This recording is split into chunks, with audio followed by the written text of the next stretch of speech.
and thank you all for coming out tonight. I am a member of the League of Women Voters of Port Washington and Hasset also, so I do come from outside of your area, and that's something we insist upon, that the moderator have nothing to do with the actual entity that's vying for office. So I don't know anybody here, and they don't know me. So candidates from the same office, we reached so many candidates that we asked if it was all right for them to just sort of line them up alphabetically. And in doing so, one of the names, beginning with A, actually got put in the middle because it was another initial with K. So she's in the, a little incorrect order, but she refers to it that way. Each candidate will be allowed 2 minutes for an opening statement. So I think you have the sheet of paper with you right now. Prior to the beginning of the session, members of the audience will be given an index card. If you haven't so far, please put your hand up and someone will come and bring you some cards. These cards are going to be collected or have been collected, and they will be given to me at the beginning of the meeting so that we can ask these questions.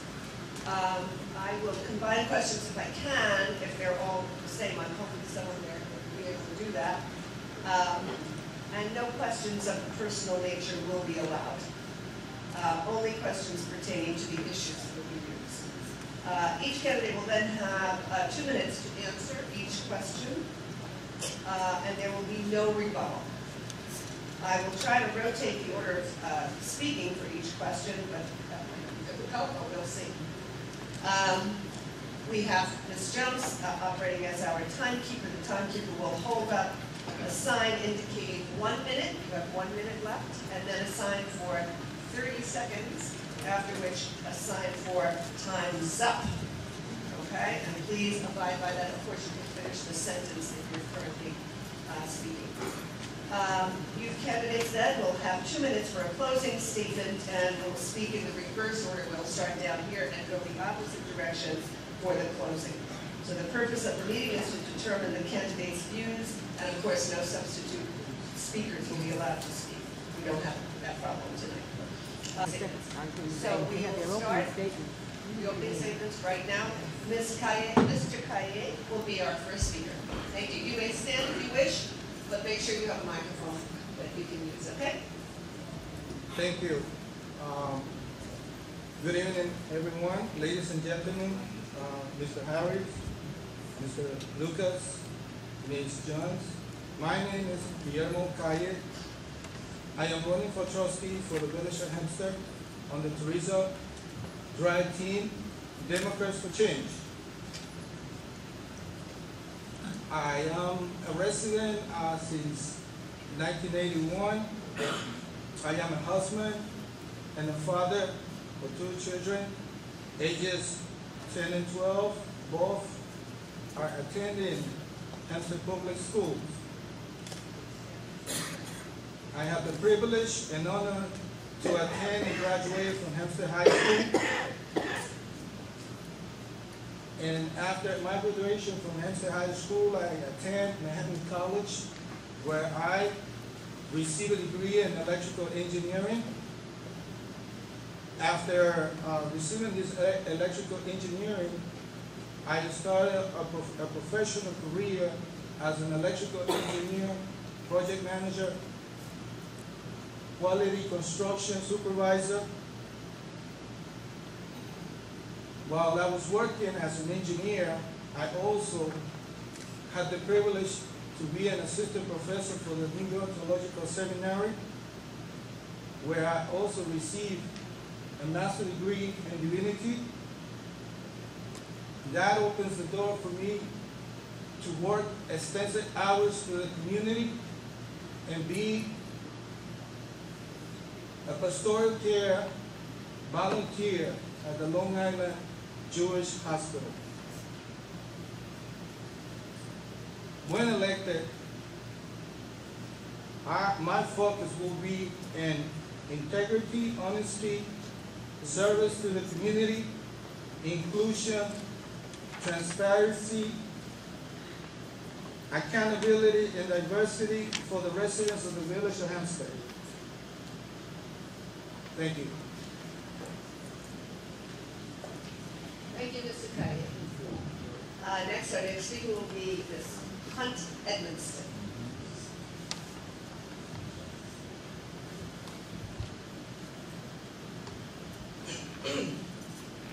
Good evening, ladies and gentlemen, and thank you to the NAACP and the League of Women for inviting us to this event. We're so grateful and so humbled to be here to talk to you about our vision. In anything I say today, if there's one thing that I want everyone in this room to remember before I even get into my introduction, I want you to remember Teresa Dry is running for the mayor. And we are running with her on the Democratic team for change. I want you to remember that we are in the fight of our lives and we need a new administration because we desperately need change in the village of Hempstead. Having said that, thank you. My name is Kathy Jo Hunt Edmonston, and I am a candidate for the village of Hempstead on the Teresa Dry Democrat for Change now. I moved to Hempstead 35 years ago with my parents, and they were homeowners. I am a mother, I'm a wife, aunt, and grandparent. I am a proud graduate of the Hempstead High School. My children graduated from Hempstead High School as well. I earned my bachelor's degree in nursing from Malloy College, and I have been a registered nurse for over 30 years. I've worked at several facilities in my time as a nurse, St. Francis, Winthrop University, and I'll just stop there. I attended Stony Brook University. I earned a certificate for HIV and an AIDS community educator, a pre- and post-test HIV counselor. In this capacity, I served as Director of Education and Wellness under the well-known late Dale Anthony Edmonston and the Dale House. My mother, Laura Hunt, was a long-term Hempstead community daycare provider, and I facilitated the success of her business and healthy outcomes for her children as her financial and nutritional manager. I am a member of Emmanuel Baptist Church for approximately 19 years, and during my time I served on the gospel choir, the nurses unit, and the missionary. Thank you. Mr. Figueroa, please speak next.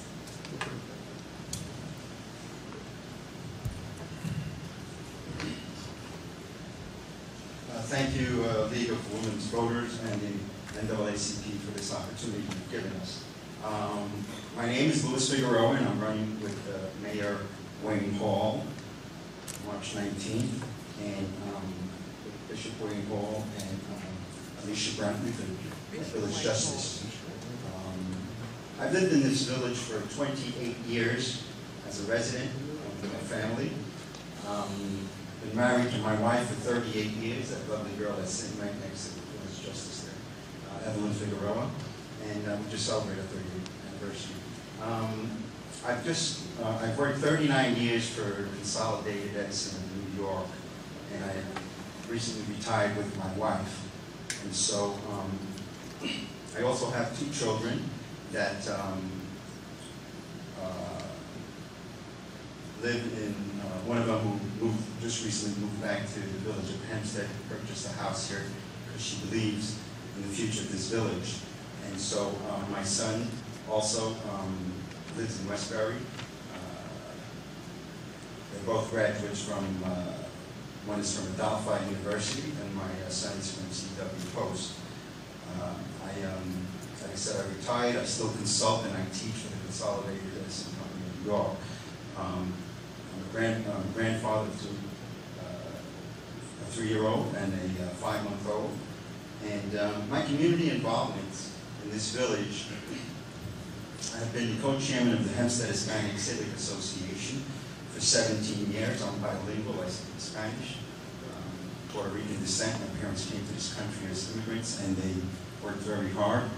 And finished school. I graduated from the College of Staten Island with an industrial engineering degree. And so working for 17 years with the Hempstead Hispanic Civic Association, I learned quite a bit about this community. And with working with the after-school programs with our children, English as a second language, building affordable housing for the Hempstead Hispanic Civic Association, 16 units. And so pretty much busy with the Hispanic Civic Association. I was also chairman of the Hempstead Hispanic Civic Community Development Corporation in building affordable housing. I was also vice chairman of the Community Benefit Agreement, which I was assigned to by Mayor Wayne Hall in reference to the downtown revitalization. I was working with Mr. Ford, Al Ford, who was the chairman of the Chamber of Commerce. The time is up. Oh, I'm sorry. The time is up. Thank you, Mr. Figueroa. Next we have the speaker, Mr. Hubbs.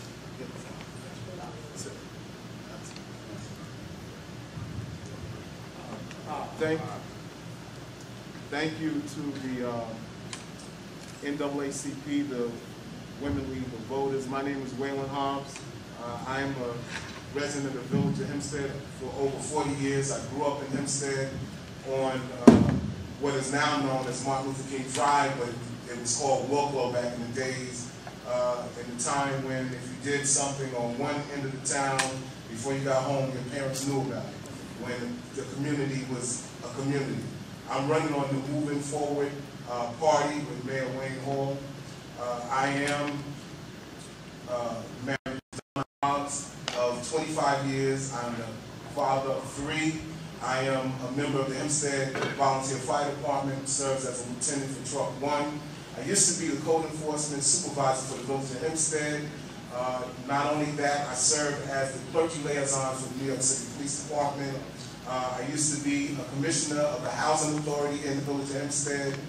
Now I am the vice president of the Board of Education in Hempstead. And so it is with that experience that I'm looking forward to running as village trustee to continue to move our village in the right direction. Thank you. Next we'll hear from Ms. Atkins. Good evening, everyone. I thank the NAACP and the League of Women Voters for putting this on tonight. I'm Iris Atkinson Kirkland. I've been a resident of the village of Hempstead over 20 years.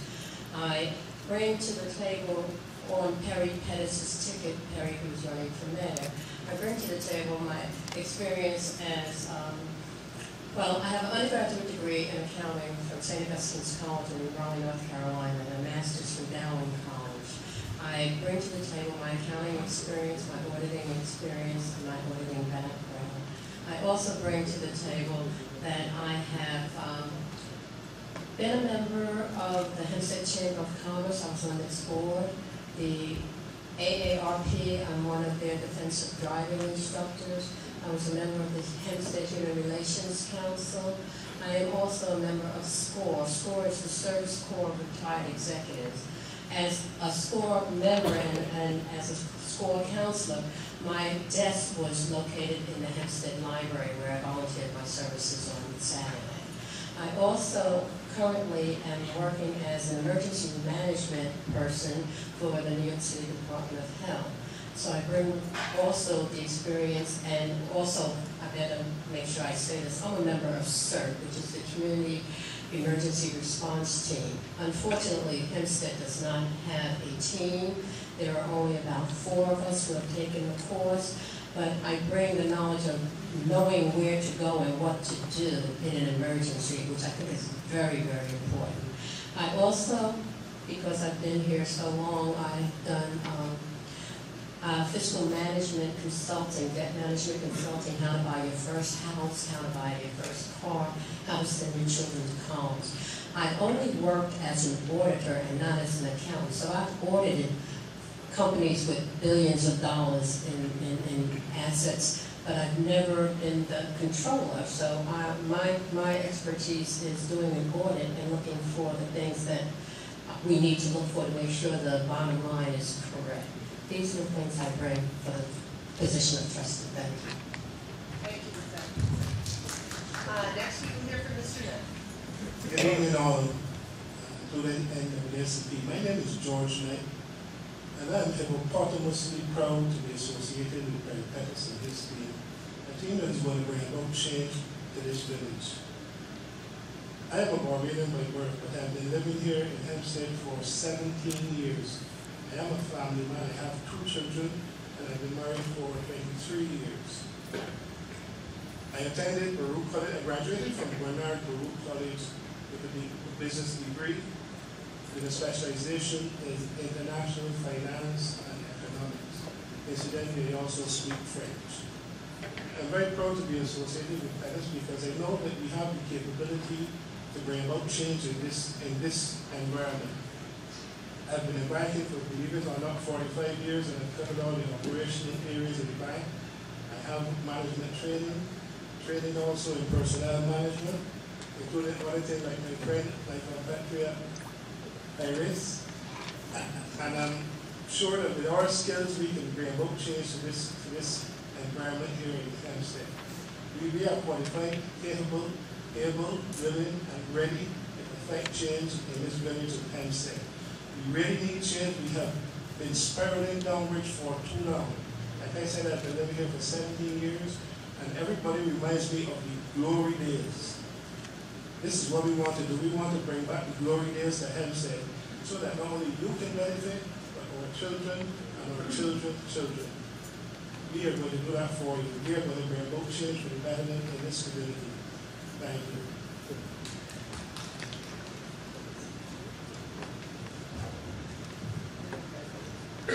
Thank you, Mr. Knight. I think we have the right change here.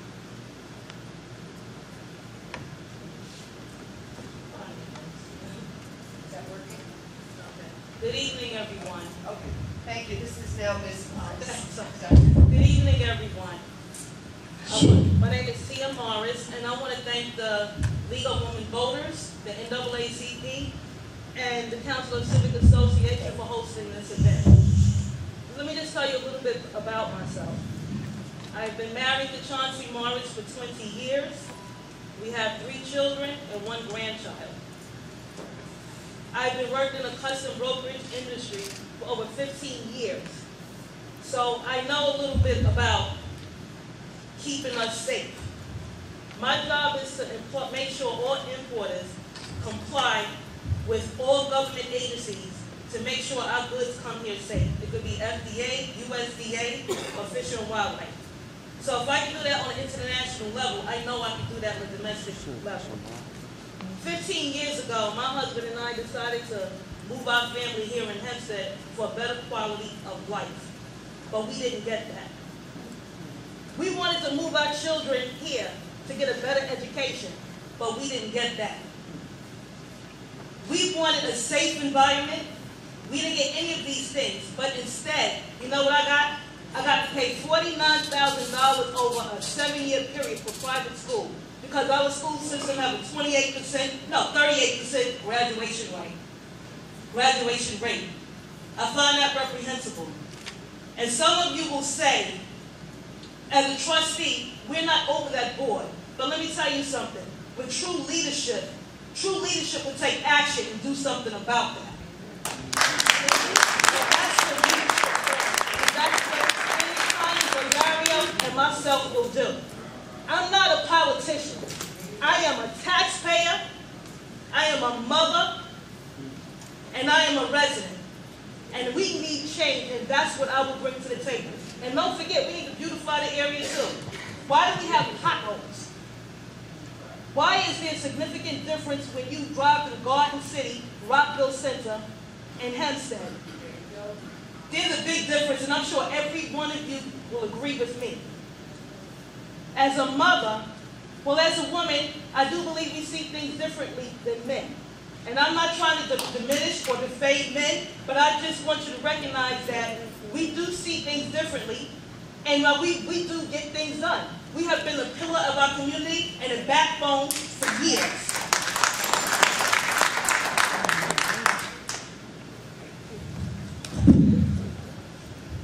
Thank you, Ms. Morris. Thank you. Hello. Good evening, everyone. I'd like to thank League of Women Voters, the NAACP, for allowing us the opportunity to share a little bit about who we are and what our vision is here for the Village of Hempstead. Just a little bit about me. My name is Kenneth Arroyo Roldan, and I'm part of the Garner team. I am an independent, not a Republican. Our team is embracing of what the community is at large. We represent Democrats, we represent independents, and Republicans. We represent the better of being able to change our village. I'll share with you a little bit about my background. Again, I am a lawyer, former civil rights prosecutor. I was a candidate for the Lieutenant Governor for the state of New York. I also am an entrepreneur. I've worked with the federal government as well as the state government. I understand what it takes to be a good leader. The problem that we have in this village is the word mediocrity. Okay, we can no longer continue the path that we're in right now. We're at crossroads. Necessity for change, and the change is to be part of the Garner team. So vote Rose C for change. I'm going to share with you a little bit about an inspirational leader of mine, which is Colin Powell, and this depicts our current mayor. The day your team stops bringing you their problems is the day you have stopped leading them. They have either lost confidence that you can help them or conclude that you do not care. Either case is a failure of leadership. And it's exactly what we have today with Mayor Hall.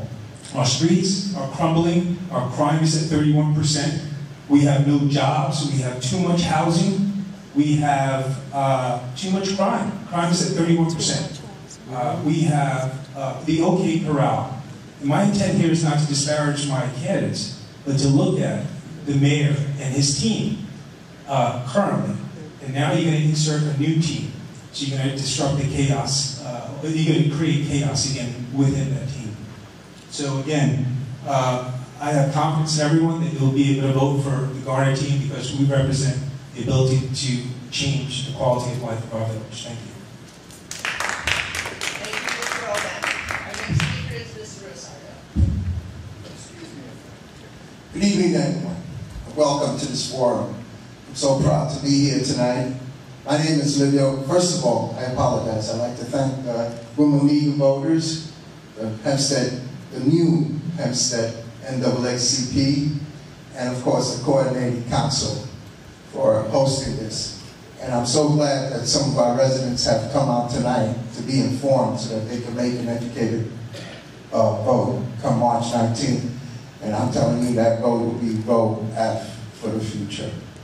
A little bit about myself. Like I said, I'm Livio Rosario, and I'm your current trustee in our village of Hempstead.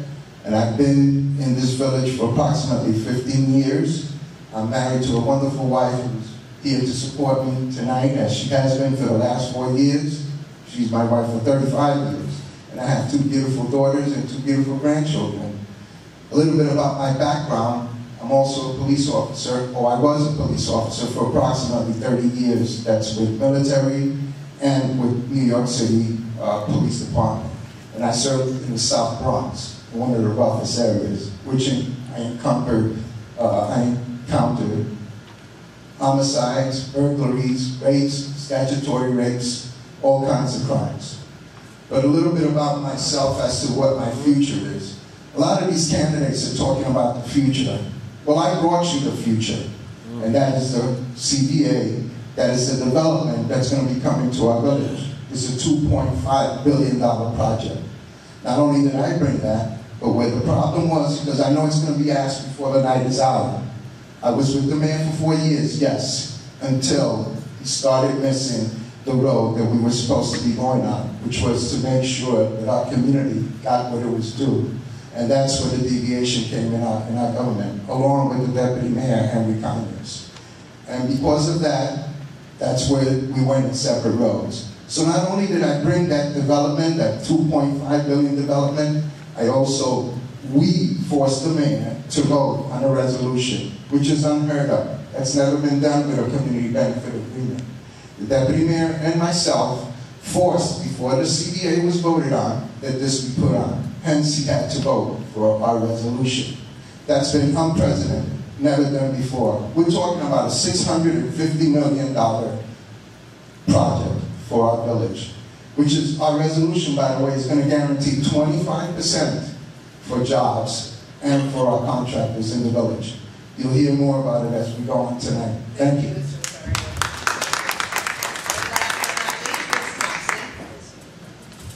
Good evening, and I wish to first of all begin by thanking the League of Women Voters, the Hempstead Coordinating Council, and the NAACP Hempstead Branch. I'm Dr. Sally Amanda Herb Thompson. I have been a resident and a homeowner in the village of Hempstead for 21 years, and I served the children of our village as the principal of 4 of our 7 elementary schools, then asking by Dr. Daniel Clay, who's the superintendent, to come with him to central office as his deputy superintendent. I am with the Ghana team, and yes, we are here for change. And I want to begin by saying, as this young lady down there, as I told Mr. Garner, when he asked me to join his team, I'm not a politician. I'm an educator and have been one for 42 years, starting with the New York City Board of Education and coming through to Hempstead. I was the first Black administrator in New Britain, Connecticut. A little bit about my background. I have a bachelor's degree from Boston University. I have a master's degree in guidance and counseling from Long Island University. I have a professional diploma in organizational studies with a concentration in education administration from New York University, and I have a doctorate from Nova Southeastern University in Fort Lauderdale, Florida. I have 2 children.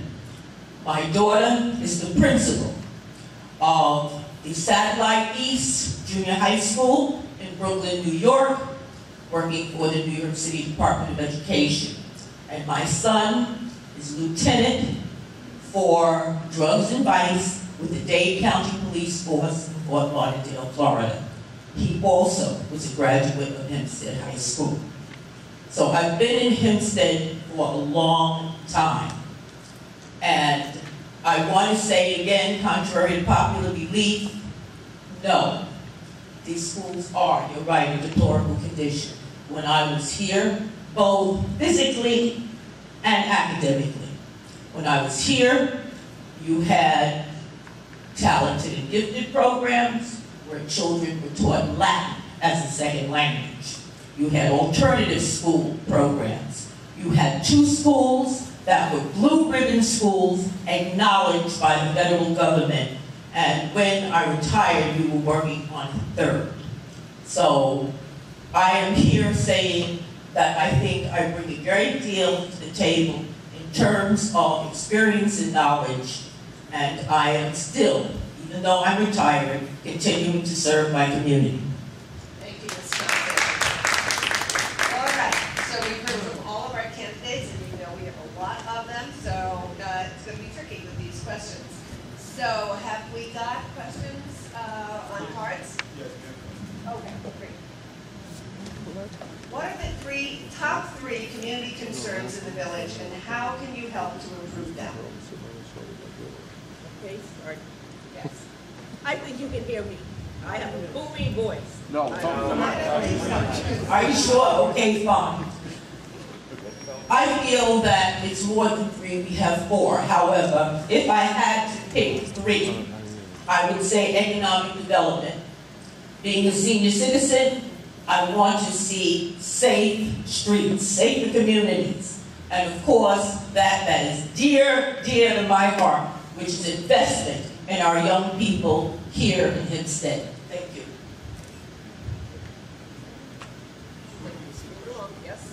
Doing the same question. Okay. Well, I also agree with her. I see 4. And one of them is crime. That's the #1.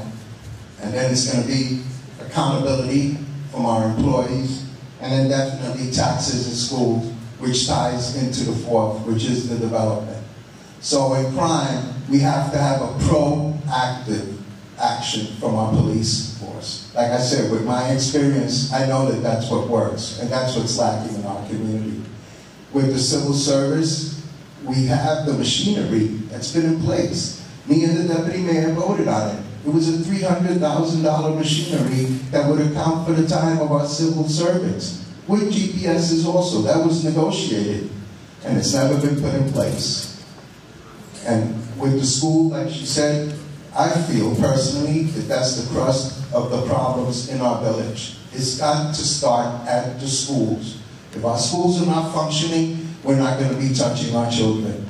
Now, people are saying that we're local government and we have nothing to do with schools. Well, our team will go at any lengths that we have to pass legislation or to make our voices heard at our school systems, because our priority is our kids. And guess what? Your property taxes is tied in with that. So to me, it's always been a no-brainer why our local government has never gotten involved in the school system. And then with the CBA, with the Community Benefit Agreement, that's over, like I said, $650 million that we're bringing to our village. That brings $25 million to our school system, and that brings $11 million in property taxes. Guess what? Our administration, when we win, will ensure that not $1 goes of that $25 million to our school system. Being in the most densely populated village in the state of New York, the three things I would focus on. Number one is reducing our crime. Despite Mayor Hall's numbers, that 8% is our crime rate is not. FBI reports indicate that it's 31%. 2 crimes occur every day in the village of Hempstead. You read New York Newsday, you look at News 12, you hear every single day something happening in Hempstead. It's not positive. Number 2, commercial development. When Mayor Garner was in office, he brought revitalization. He brought in commercial development. You look at the Stop and Shop, you look at the Staples Center. By bringing in those businesses, you ultimately have the ability to reduce the tax burden on us villagers. At the end of the day, that's what we need. No more housing, because housing is going to continue to drain us as villagers. More importantly, it's not going to be an inducement for individuals to want to live in Hempstead. And 3, jobs, job creations, jobs. We cannot continue to be in a village where there are no employment opportunities. Even the employees that live in the village, actually the employees that work for the village are not even village employees. They're those who come from Suffolk County, Brooklyn, and other communities. We need to be able to employ our own members to ensure that the beautification and the safety of our community is paramount. Thank you. My top 3 would be crime, education, and quality of life. We need more community policemen patrolling our areas. Right now, we just have policemen in cars driving around. We need to be more proactive and stop waiting for something to happen before we react. Not only that, if you have community policemen walking in downtown areas and the residential areas, you will develop a better relationship between the residents, the business owners, and the residents. This way they won't be afraid when they see somebody they're not familiar with or don't look like them, and react. And we'll get that phone call as a parent. As a mother, that concerns me every time one of my children are out the door and the phone rings at 11 o'clock at night. On the other hand, I'm afraid of what I might hear, because the crime rate, unlike what the mayor claimed, 8% it decreased. It actually increased by 31%. Also, the education. I understand we pay $900,000 for our children to be taught in trailers. Have you seen those trailers? They look like they're about 50 years old. I believe legal action needs to take place. Also, quality of life. I always hear the mayor say his vision is to drive through Rockville Center, through Hempstead to Garden City, and you won't be able to tell the difference. Stevie Wonder can tell the difference from the difference. And I'm serious about it. We need to clean our streets up. We have too many potholes. Why can't we have more trees and flowers? We need to beautify our neighborhood. Take pride in it. We don't want Hempstead to just be a drive-through. We want it to be a place where we can live, shop, and enjoy, and won't be ashamed to bring people here to visit us.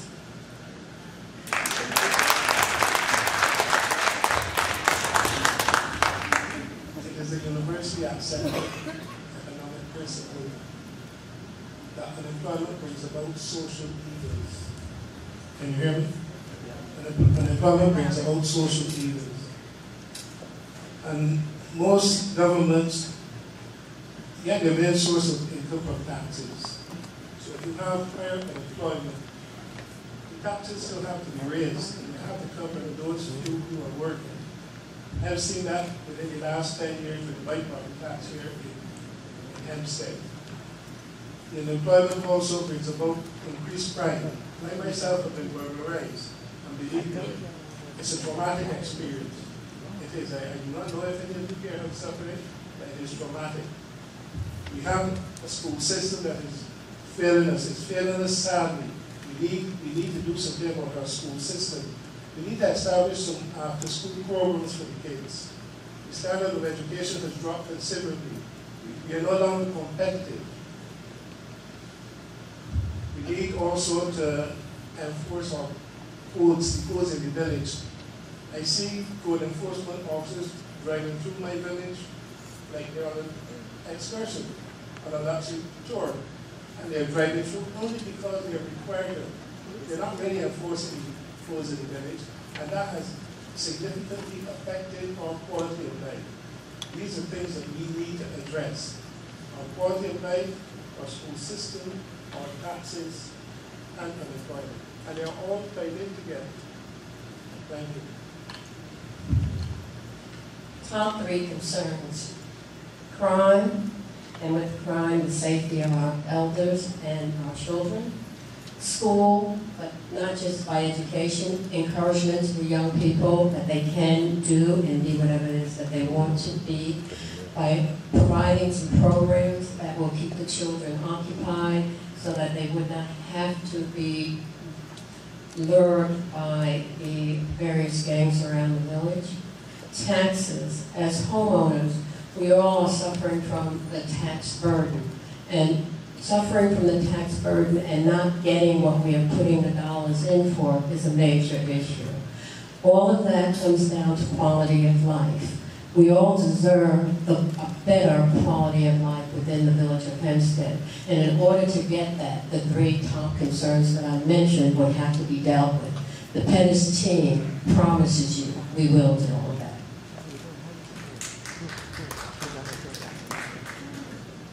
I would say economics, education, and of course safety.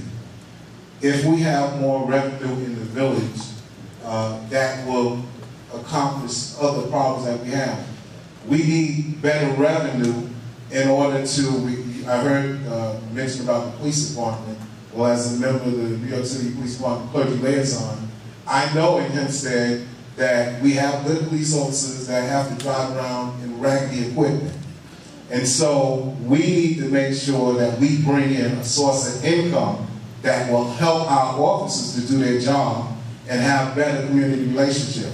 As far as education goes, I'm proud to be the Vice President of the Hempstead Board of Ed.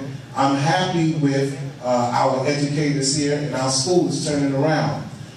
It's good to see so many people at the school on a political forum, but what about coming out to the school to be mentors? What about participating in helping our children achieve in their in their education? And so we have to get more involved with the school district. I'm happy to say that we have saved $2.3 million to this district since we've been involved, and the school district is turning around, but we need more help from our community.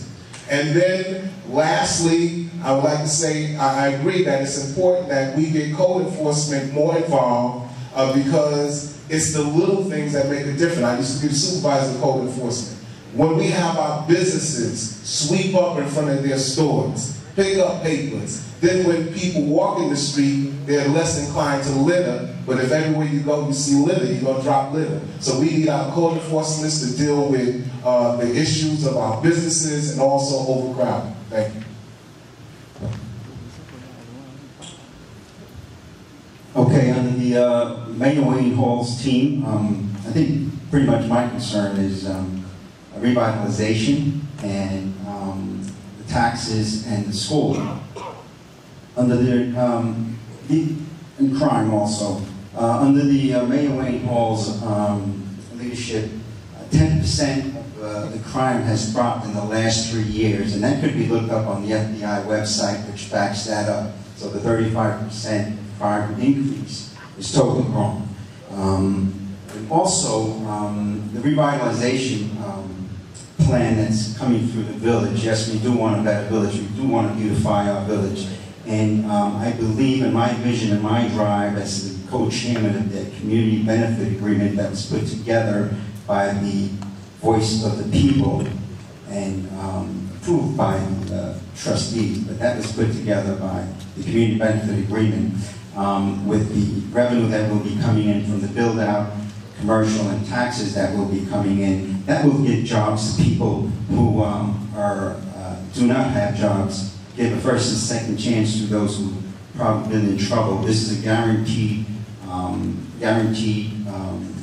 agreement that was made on the community benefit agreement. Those taxes, of course, that will bring from the revitalization, unlike other trustees, the $25 million will be used for the school. I don't know what was meant by the other $25 million before, but that will be used for the school to help improve the schools. And so,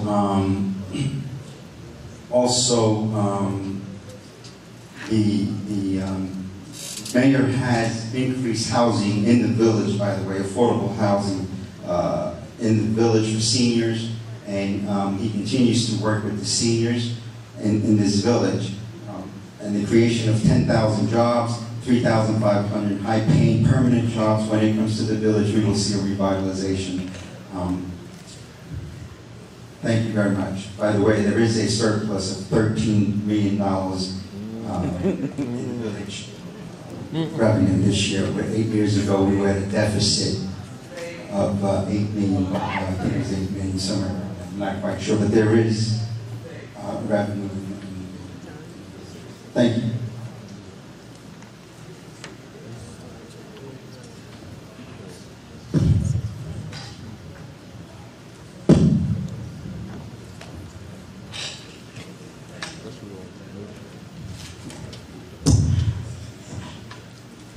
Thank you. Again, I'm going to repeat what we need in the village of Hempstead is a change. We need a different team. And I know I was requested to give 3 points, and I will. But what I want to say is what we don't need is more of the same. We don't need more of everybody that's been in these positions doing the same thing over and over and expecting that they're going to get different results. We need a brand new team with a brand new vision that have integrity and honesty and a concern, have all the same concerns we all spoke about here today. We need our 3 topics. Excuse me?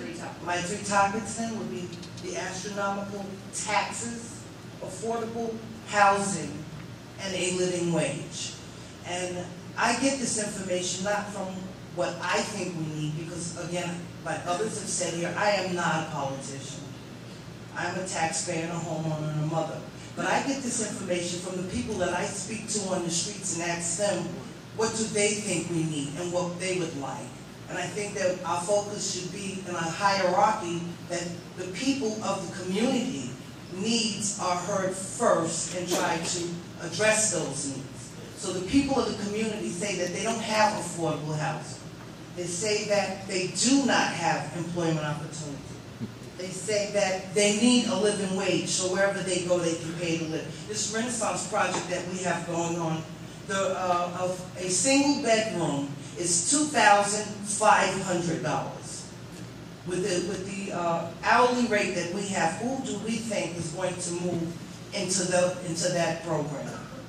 If we take care of these problems, the Teresa Dry Team for Change will get in there, do a root cause analysis, quality assurance, and understand why we have these problems to try to change these problems, which will impact the change in the other problems as crime, unsafe streets, and the other problems we're having. Because thank you. Sorry. Thank you. Thank you.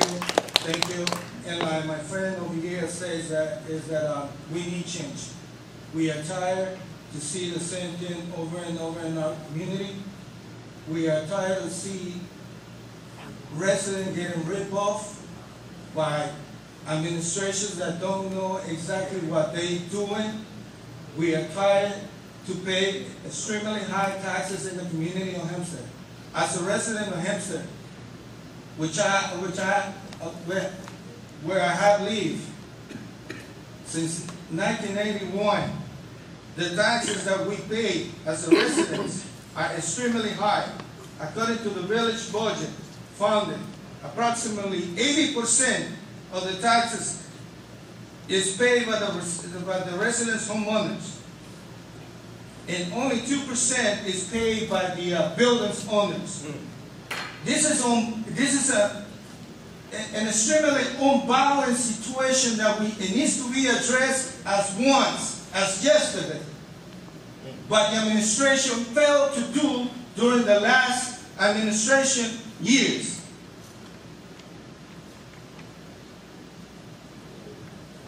These buildings, no, okay, these building owners, they receive a so-called pilot program where they receive a huge tax rates, while the homeowners are carrying the burden every day, every year. We need a change, and that change is with the Teresa T. Drive. I haven't finished. Help yourself, man. Help yourself. How much time? Okay, thank you. It is time for the building owners to pay the fair share. And it's time for tax reform. We can no longer allow them to have a good quality life at the expense of our residents. Our children and senior citizens are exposed to danger, violence on the street, car accidents. I propose police presence in our street while our children walk home from school. Police patrol to specific points on the village. Well, thank you so much. Okay, thank you all. That's a good job, Julian. Good job. Good job. There are so many questions here. I'm really overwhelmed. So let me try to get them in certain areas. I noticed that a number of you have talked about the village being overpopulated. One question says, a lot of people consider Hempstead Village to be overpopulated. If you believe this to be true, how would you decrease the population without losing revenue? Let's start down there now with you. Sir? Can you repeat the question, please? So this has to do with the population of Hempstead Village. A lot of people consider Hempstead Village to be overpopulated. If you believe this to be true, how would you decrease the population without losing revenue? Well, the community of Hempstead, I don't believe this is a great, has a big population, but I believe that this Renaissance project that is coming into town is going to bring extremely increase the population. Yes. And it's going to affect our school district. It's going to affect our infrastructure. It's going to affect the taxes, because we're going to be forced to pay more taxes, because these so-called extremely luxurious apartments are going to be given some sort of type of incentive. And that is something that we need, all of the residents, we need to think about it before we go ahead with all this, before we choose a party that is inclined to this situation. We need a change, and we need a change now. Thank you. Thank you. We're thinking that maybe because there's so many questions, unless you absolutely want to answer that one, we might go on to another question to the next candidate. It's up to you guys. Yes? Let's get a lot of different questions out, right? Change the rules. Okay. So In your 2 minutes, you can address something other than the question if you want, okay? Okay. Here we go. Do you believe that with the developer coming into the community that will ensure growth, but does growth pay for itself, and how? Do you believe that with, I guess it means development coming into the community, that it will ensure growth, but does growth pay for itself? Well, I'm asking the next person, but go ahead. Go ahead. You got to have order. You have to have order. What? You have to have order, ma'am. You can't just. Question to the moderator. Yeah. I thought each candidate was supposed to answer The question, exactly. But that's the procedure, isn't it? Okay, if you want to, Ms. Jones just said maybe we should just go a question each. But honestly, if you question each, we have different opinions here. And that's not showing us diversity in the question. Look at the time. Yeah. And the answers, rather. Time for 1 minute. It's limited time, like 30 seconds. Yeah, limit the time to each question. Okay, and we'll continue with that first question. And now I would like you to repeat it, please. Now I lost it. I did too.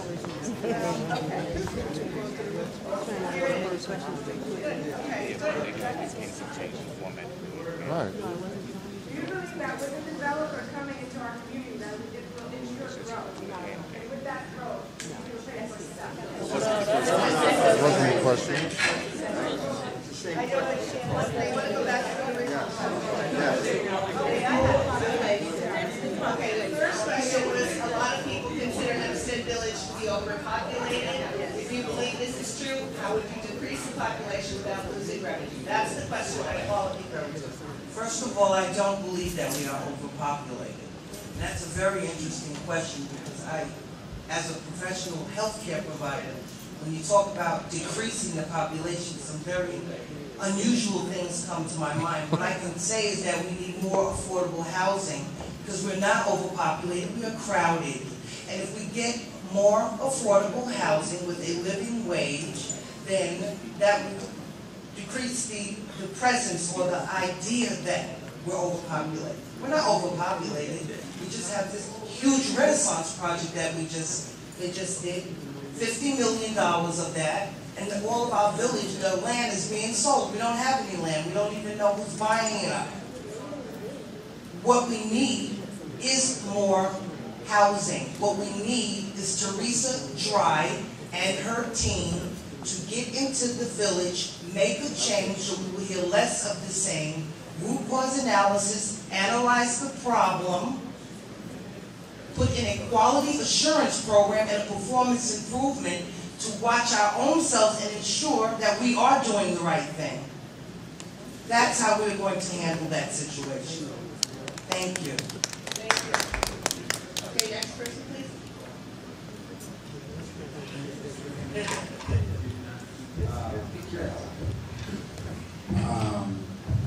We are not overpopulated in the village, and you would lose revenue by losing people or cut down the population. What we need to do is take 30% of the properties that are non-taxable in the village that are not being used, like the lots, and have the revitalization projects build hotels, gyms, places for activity, recreational center, multicultural center, to bring in the business that will bring the revenue to and have some high-paying jobs so that the people can live in these new, beautiful buildings that they're going to build. And they'll have permanent jobs and to sustain their family. And that vision of a good home, living well, with good wages that the jobs are going to bring into this village will lead our children to live better and have a better future in this village. So this revitalization is critical to this village, and it's long awaited for. And like I said, under the main Wayne Hall's team, there's a vision for the future. That's why we are moving forward, and that's why we,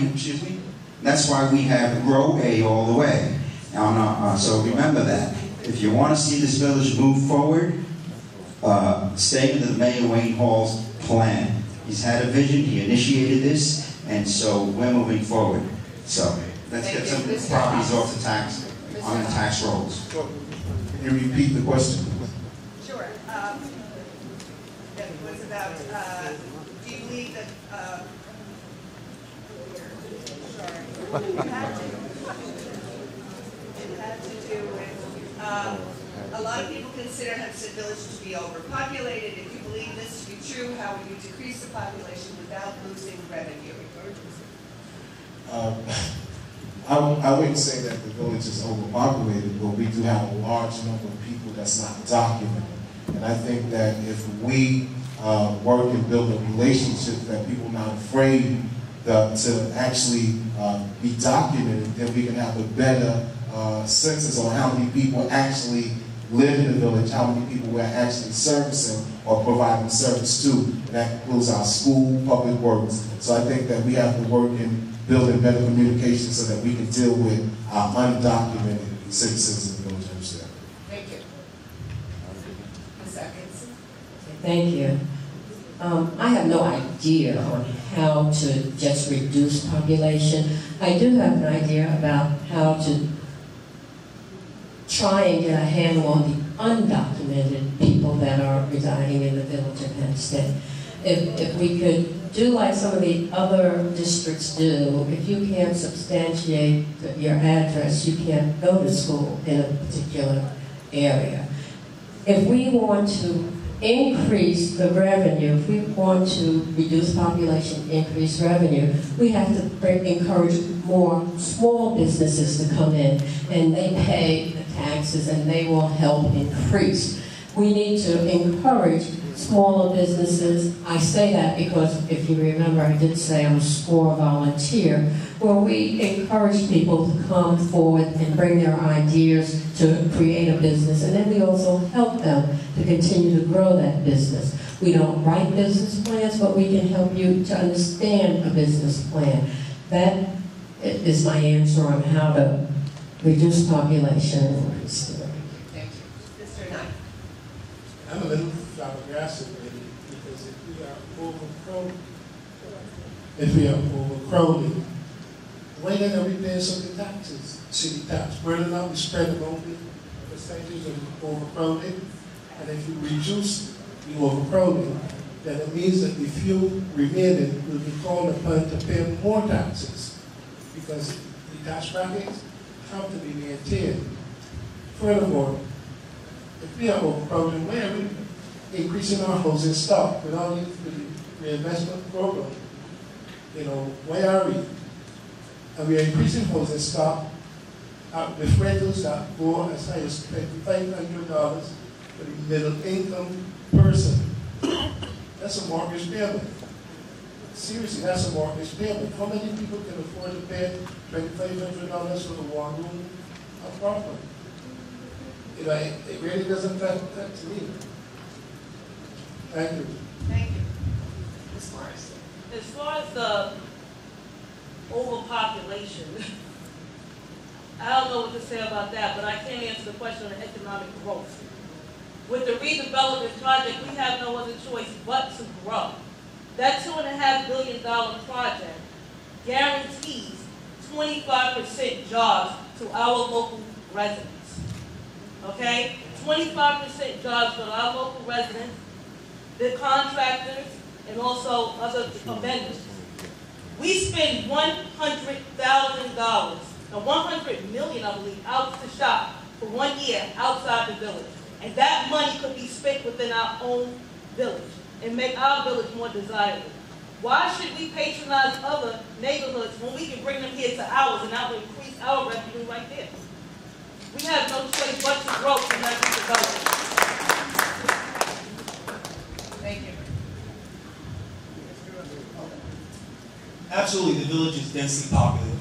I don't know if anyone's looked at the numbers, but federal census data indicates that the village is over 50,000 residents strong.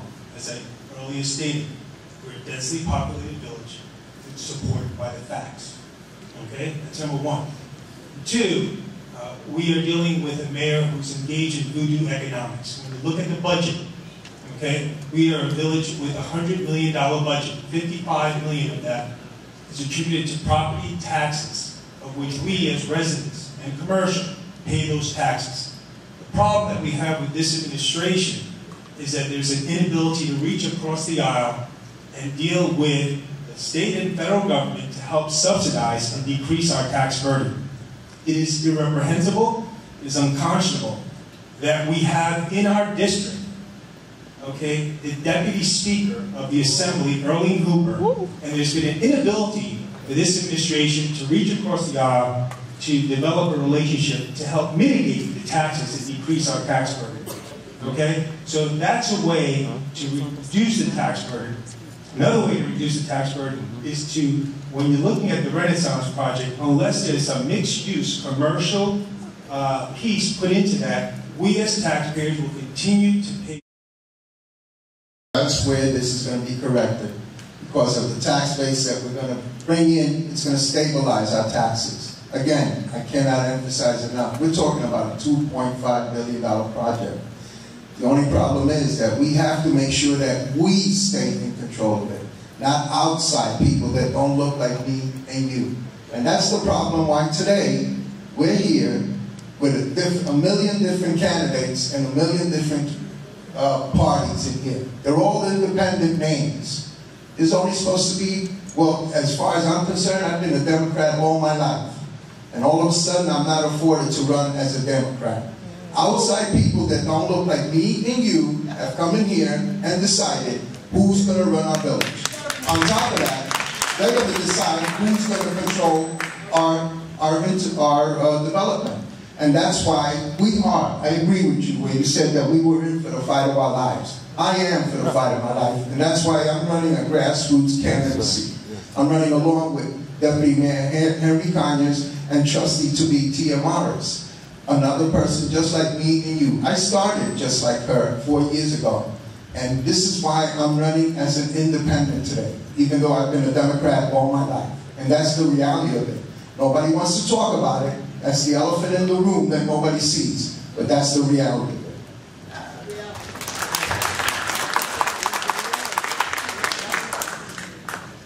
Yes, I do believe that this village is extremely densely populated. And this is evident by looking at our schools. The fact that every school has trailers. And they had to put those trailers in. Those trailers were supposed to be here for 2 years. And now I believe it's going on about 18 years that they've been. And they're trying to repair and patch and take old schools, such as Prospect, and repair and extend. Yes, we are densely populated. However, I do believe that we can control or deal with the population that we have now. But we've got to look at some other issues. We've got to look at economic development and bring in more big businesses, which accounts for 8% of our tax revenue. Without those businesses, this village would be bankrupt. Without those major pieces. However, we have got to deal with infrastructure, and I don't think anybody is thinking about that, and use these vacant lots that are being used to build additional high-rent housing and on all the affordable housing, because Lord knows we need them, especially our seniors. But now we've got to look at bringing in economic development, the jobs, and other issues, especially our tax revenue. Thank you. Hold on to it. We're going to start with you on the way back. Several of you asked questions about education, but I'm not sure that's exactly pertinent, but let's see what you have to say. One person says, we know Hofstra University, Malloy College, and Adelphi University tried to work with the school district to help our children. They asked to help children, but got no response from the school district. How would you handle this? That's not relevant. It's not a school board. All right. As village trustee, we have no control in terms of dealing with. Next question. Okay, we'll go back to the other question about development. Do you believe that with the development coming into the community, that will ensure growth, but does growth pay for itself? And if so, how? With the development coming into the community, first of all, I don't see new economic development, businesses, big businesses coming into this community. What I see is housing developments coming into this community that my people will not be able to afford to move into. The average Hempstead citizen cannot afford $2,500 to $2,800. That's more than my mortgage monthly for a one-bedroom apartment. No, that will not help. However, economic development where big businesses pay taxes will help my tax dollar. It will help to decrease my tax dollar. Thank you. Thank you. I believe the question was if we believe that it was going to cost us anything, basic and plain language. Well, the development is all private investment. It's a win-win situation for the village. But again, I'm stating it again, but we have to ensure who's going to govern that and who's going to ensure that this privatization, this private money goes towards our people to develop. Again, I can't believe that some people here are saying that we don't need to talk about the schools. It's incredible to me. For the last... I can address that. Thank you so much. I think we should all be here about our schools. Like I stated before, it starts from somewhere. It starts with our kids. And if we don't pay attention to our kids who are in elementary and middle schools, by the time they get to high school, this is the product of what we get. I mean, if you look at Wikipedia and look up education, excuse me, I'm giving you respect. And if you look up education in Wikipedia, you know what it says about the Hempstead school system? That there's nothing but cronyism and that there's been larcenies committed by the people in there. That's not my definition. You can look it up in the encyclopedia. We even have a candidate who says that he's proud to be of the school board. I wouldn't have the gall to say that.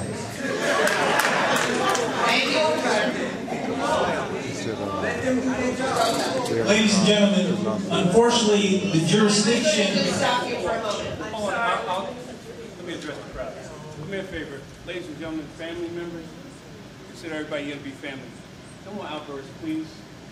Thank you.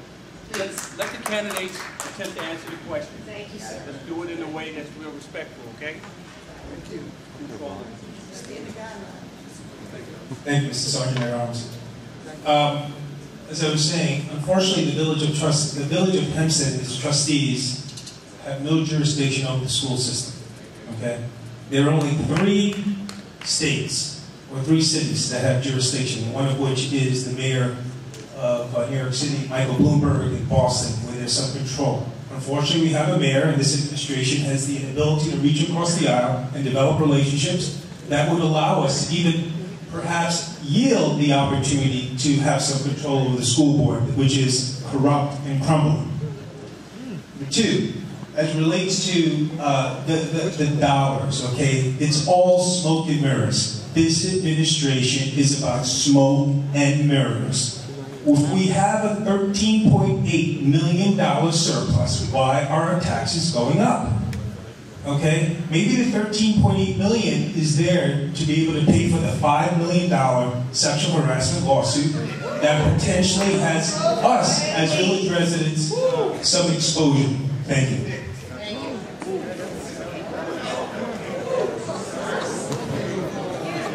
Please ask for quiet in the room. We will not hear anybody's answer if you're talking. Thank you. Well, I beg to differ from most of the outbursts out there about the school. We shouldn't address that. We should address that. Over 60% of our taxes go to our failing system. Yes. So I don't know if you're afraid of us airing your dirty laundry, but we pay taxes. So we need to talk about it. We need to do legal action if we have to. Okay? Now, as far as the redevelopment, I just want to give you some stats. Because of Henry Conyers and Tony Rosario, it guarantees, because of the resolution, they exclusively passed and made it a law. 25% of the jobs, contracts, go to Hempstead residents. We have a high unemployment rate, okay? $25 million is supposed to go to the school district. But I tell you, if I'm elected, you won't get $1 if we don't see some productivity. $11 million will go to the tax, okay? 10,000 jobs will be created. 3,500 permanent jobs created. Because like I said earlier, we spend $100 million outside our village when that can be spent here. We need businesses to spend, to pay their fair share in taxes. We don't need any more underhanded deals. We need transparency and put everything out on the table so people will know what's going on. And as far as let me address the colleges, Malloy, and Joshua. Okay.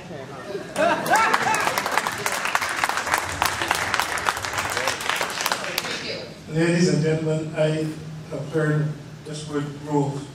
I do not know what area we are going to grow in. If somebody can tell me how we are going to grow, I would really love to tackle it. But however, I do know that we are going to grow in the type of citizens that will come to Hempstead. We're going to get a different genre person who can now afford a $2,500 unit. Secondly, I'm told that 25% of the jobs will go to contractors and 25% will go to local residents. Where's the other 50% going? Where? Tell me. Why are we not being told about it? I'd like someone to answer that question. Thank you. Thank you. Well, we all know that the development is looking to come into the village of Hempstead. Is that going to give us growth? Not necessarily. One does not automatically give way to the second. What we need in the village of Hempstead, yes, we're going to get some jobs, but let's hope that they're decent hourly paid jobs. They're not part-time jobs. 25% of part-time jobs will not allow anyone to pay rent and raise their children. What we need to do is focus our attention again on the businesses that we already have in the village of Hempstead, hopefully to help them grow. Hopefully to take our money, spend our money in the village of Hempstead with what we have, and let our money grow our village. Revitalization, you can look at it in many definitions, but yes, regardless, when the Pennis team comes in, we will revitalize the village of Hempstead. Thank you. Mr. Hobbs. Development is good as long as it's mixed use. That not only do we have residential, but we have commercial, because we need to bring in long-term jobs and businesses that's going to pay taxes. And I'm happy to say once again, as sitting as a trustee of the school board for 6 months, that at least I'll open up my mouth and admit I'm on the trustee on the school board and sitting on the trustee for 4 years and now get the voice.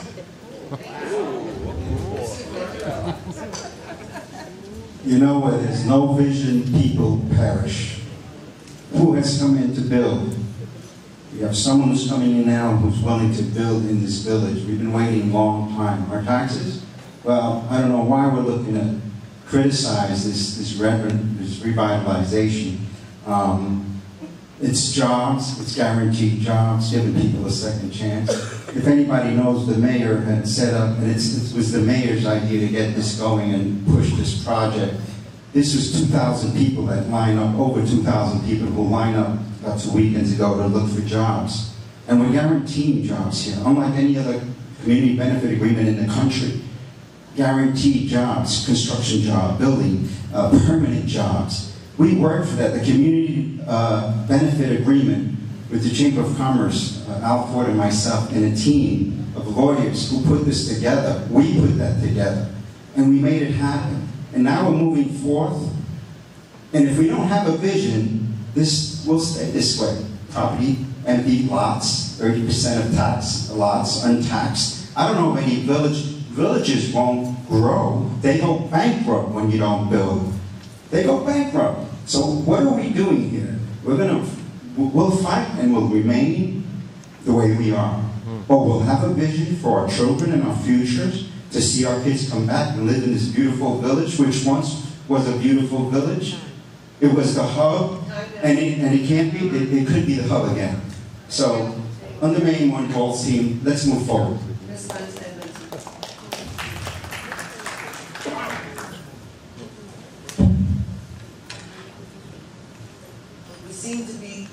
continuously talking about this Renaissance project. It is a big problem, but it is not the only problem in the village. I just want to say again, the village sold approximately $50 million worth of our property for this Renaissance, and the cheapest room, single bedroom, is $2,500. I need to say this. Part of the village, the money, as I understand it, been told by an expert, will be put into a CDA account, the Community Development Agency. Why is that money going into an agency in which one of the officials is the chairperson of? How will we track where that money is and where that money is, how it's being used, where the money is going? It shouldn't be put there, but that's where the money is going to be. Thank you. Mr. Kaye. Thank you for this opportunity again. I just wanted to say and emphasize again that we are for change. The Teresa Party is for change. Now, regardless of the school, no, we cannot really act directly, but we can work after school programs. We can help the schools. We can help our children. Now, with the Renaissance project, yes, indeed, all residents should know that this project cost us money. Because I will ask you, where is the $53 million that I was getting by the selling of the land of my own home, Hempstead? Where is that money? Where the money go? The $53 million. That's right. Whose pocket has it? Okay. Can you tell me? No, I haven't finished yet. Help yourself, yeah. Now, when you guarantee jobs, and you say the 25%, I will ask you also that when it's time to start doing this construction, you're going to destroy more than 1,000 jobs that are existing in the village of Hempstead. You're going to let people out of work. Thank you. I have a minute. I still have a minute. She just held out the time sign. Okay, stay there though. Your question, you'll get another question now. We'll come back the other way. Okay, this changes it a lot, but we'll go another area. Someone writes, my block and immediate area is being ravaged by the college bars. And he even names one of them, but I don't think I will. What will you do to correct this issue and to change my thoughts about leaving Hempstead after 28 years because of it? College bars. What do you do with people being ravaged by the college bars? I guess there's a lot of trouble with open bars. Fine. All the things that are affiliated with that.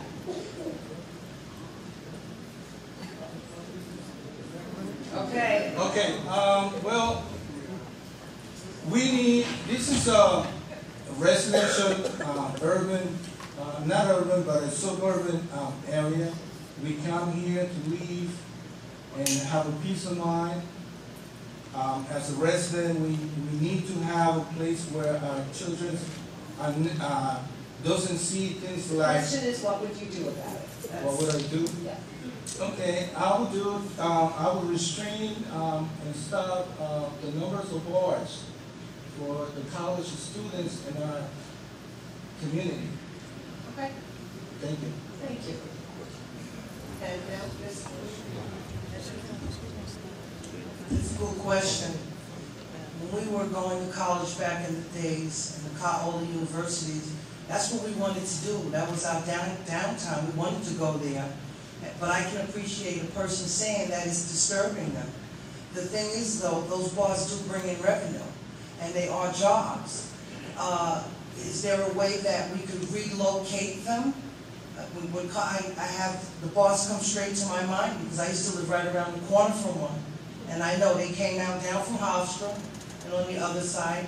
But this is something that they do for recreational activity, and this is something that we did. So I think what the Teresa Dry team would do was trying to locate another venue, another area where we could move these bars that's not so close to the community so they can continue to have a way to produce revenue, jobs, and the college students could have some place for their downtime and their fraternity and their sorority and all the normal things that all college students do. Thank you. You don't have to take your full 2 minutes, folks, with these questions if you want to get more answered, okay? So a question like that doesn't take a full 2 minutes. Mayor Wayne Hall has taken on the challenge to close these bars that have been serving liquor to young, underage drinkers. That's been known, he's been challenged, and he's going full force at it. And he will continue to do so. He's been criticized for that. And so I believe we move forward and start closing them down and not coming back and reapplying for these licenses that they get. Just shut them down and keep them closed like he's been doing. He's been fighting that battle, and that I do know. Getting to the question about the bars and what to do about the ravaging, I think it's the word that was used. But that's fine, you've answered the question. Mr. Hobbs. I said that word, sir. I said that word several times now. Mr. Hobbs. I believe that we would have to have stricter enforcement as far as illegal parking, tow cars away. I forgot the name, was saying that, you know, college kids do party, but if it's going to cost you money to party, like getting your car towed and ticketed, I think that they'll respect our neighborhood. We can't be so friendly to the college that we disrespect the residents. So we have to let the college know, listen, enjoy yourself, but it can't be at the discomfort of our residents. Thank you, Ms. Thank you. In response to the person that wrote the question, what would we do about this, the ravaging of college students at the bar? Yes, as trustee, I would definitely look into increasing the police patrol of the bars in the evenings. I definitely would have someone going in and making sure the IDs are being checked and that they're not serving booze to underage college students. I would also I wouldn't look to move, but any bar that violated any law would be closed down. And that's what I would do. Thank you. I think we need more effective policing of these bars. Bear in mind that when the college kids are in the bar drinking, at least they're not creating any problems within the society that, you know, vandalizing properties or burglarizing Please hold properties. the mic closer to you. Yeah, when they're in the bars, they're not creating any problems like vandalism or burglaries. They're also providing us with some tax revenue. However, I do think that we should sit down with the bar owners and, you know, look at it seriously, drop some new rules or regulations to control the behavior in the bars, right? Like I said, illegal parking, we throw the cars away. If you want some proof for your bar that someone will not act outside of the bar, that's fine, but we need to work with them to see how we can make everybody happy, police them some more, and try to work out a reasonable and plausible solution. Thank you, Ms. Moore. Okay, I'm very familiar with this issue because I happen to live in an area where my neighbors complain about this. That is a big complaint and concern in a Hempstead area. But I don't believe it is getting rid of all the businesses over there because that is revenue. What we need is municipal parking. I believe if we had municipal parking, that would eliminate them parking in the residential areas. And along with that, we need responsible business owners, and like I said, community policemen, who will develop a relationship between the business owners and also with the policemen. And this way, and they can patrol more often. Policemen on foot don't just show up when a bar is closing, but during the whole, you know, if it's from 10 to 2 in the morning or 2 to 4, whatever the time is, we need police presence. This way, and eliminate, you know, and stop them and see them walking across the street, because that is a major concern. Because the kids park their car there, and they loiter, they leave stuff and do all kinds of things in front of people's property, and we do pay too much property tax for that. So there is a solution. Municipal parking and more community policing. Great. Mr. Roman. Sure. A community activist like Hall, who wants to be mayor, who's tried to be mayor for the past 8 years, would do exactly what he's doing now, nothing. A leader like Mayor Garner, what he would do would be twofold. One, clearly represent and ensure there's proper enforcement, but at the same time also allow for ability for businesses to talk and develop a strategy, in this way with some penalties that would be associated with that. Thank you. Mr. Osaka. First of all, that's an easy question. It's just proactive police work. It's not laying the responsibility on anybody else, just the police work. While I do respect our police force in the village of Hempstead, they got their hands full. But the lack of the proactive from them, from our leader, it starts at the top. Just to give you a little anecdote under 2 minutes, me and the deputy mayor tried to bring 2 officers from New York City that had over 60 years of experience, and they were willing to work as police commissioners with our department for $1 for 1 year. This was just to get the police department to start acting proactive in the direction that they're supposed to. Our mayor was introduced to these gentlemen, and he reneged on that. He decided not to do it. Of course, shortly after that, I had to vote a vote of no confidence for our police chief. And I still feel, even though while I respect them and I respect all the officers, they're not proactive enough. Thank you, Ms. Douglas. I feel that there needs to be a collaboration between the bar owners, because we do not want to move those businesses out, the police department, college officials, and students themselves. The owners need to be charged with taking responsibility to see that those students do not leave drunk and disorderly, that they're going to go out into the community and cause major disruptions. The police department needs to have a presence there where IDs are being checked. If illegal parking is going on, that needs to be taken care of. Students need to know that the police is there and going to be vigilant and watching. College officials need to let their students know that there are certain rights, rules, regulations, and responsibilities that they will be charged with upon going off campus into the local bars, because they owe this community that respect. Thank you. And students need to know that also. Keep the microphone. I'm going to start another question with you. Does the village of Hempstead have a budget surplus? If so, why are our taxes gone up?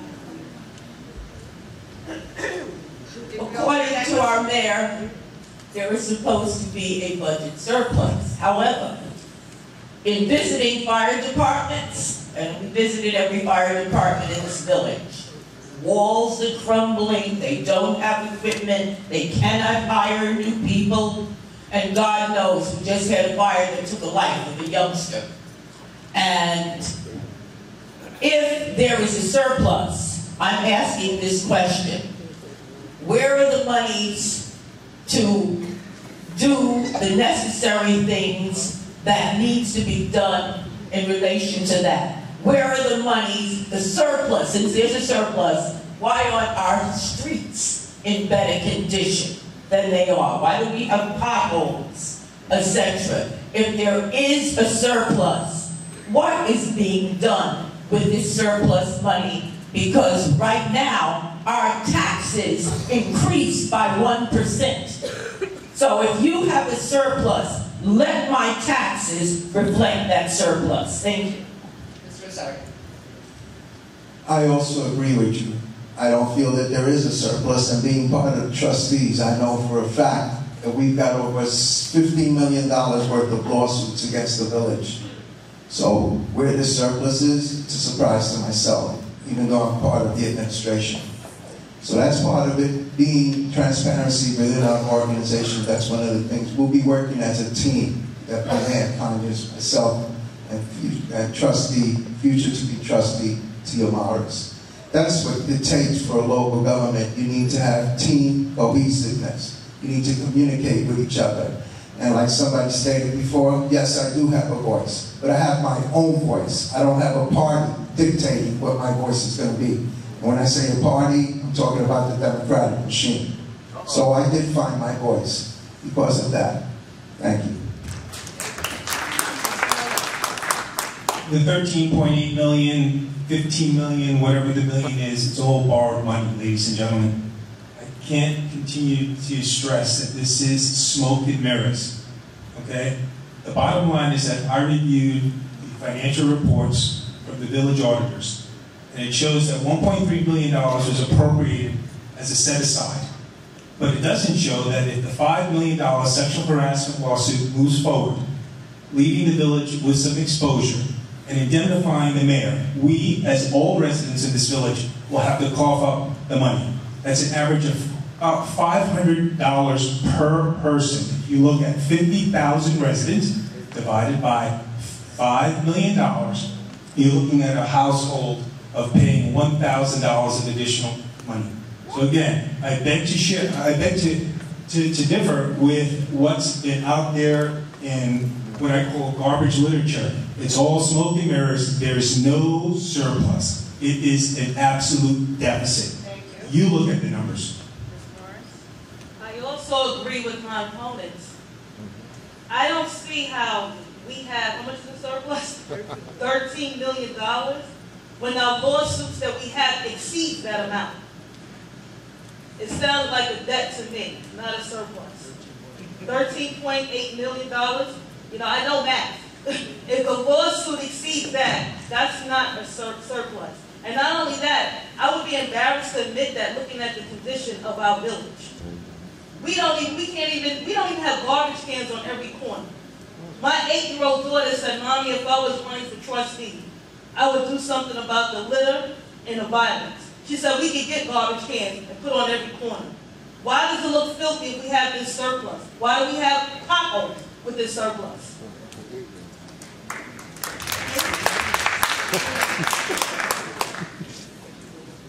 I'll flip it a little.